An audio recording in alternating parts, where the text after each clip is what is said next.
Angle music Kumar Ramesh की प्रस्तुति।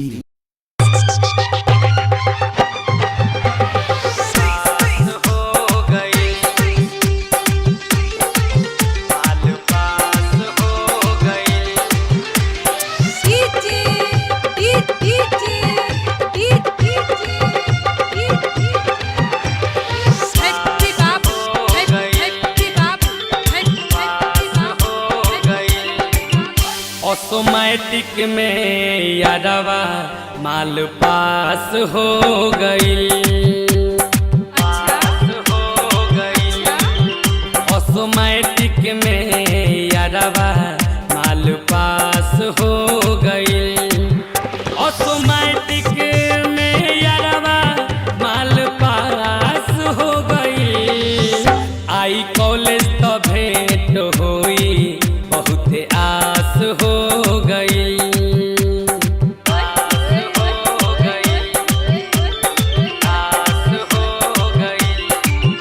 Automatic में यादवा माल पास हो गई।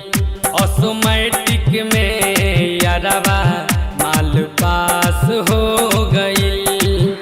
ऑटोमेटिक में यादवा माल पास हो गई। अब भेंट हुई कॉलेज आई बहुत आस हो गई। अब भेंट हुई कॉलेज में आई बहुत आस हो गई।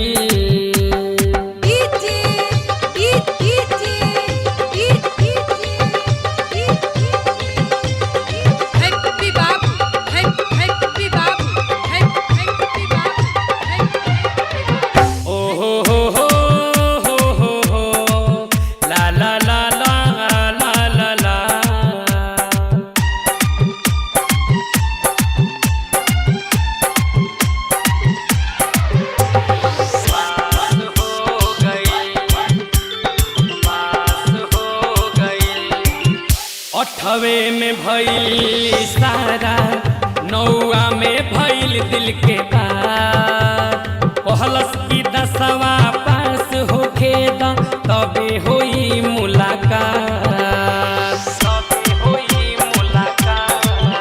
अठवा में लड़ल रहे नैना नौआ में भइल दिल के बात।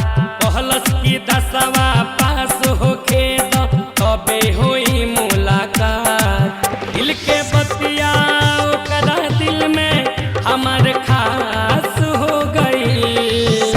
ऑटोमेटिक में यादवा माल पास हो गई। ऑटोमेटिक में यादवा माल पास हो गई।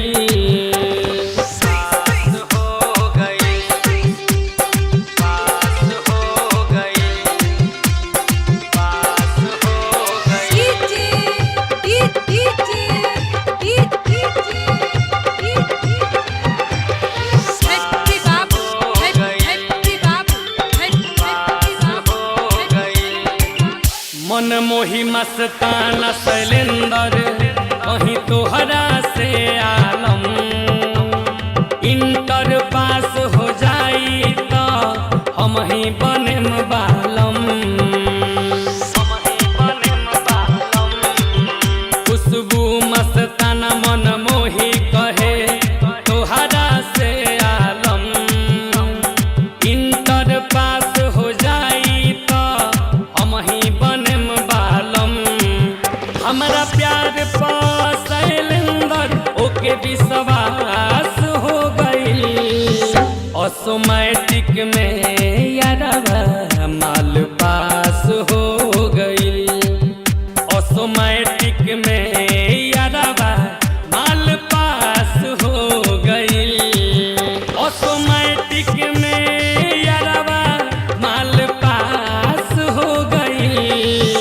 अब भेंट हुई कॉलेज आई बहुत आस हो गई। अब भेंट हुई कॉलेज में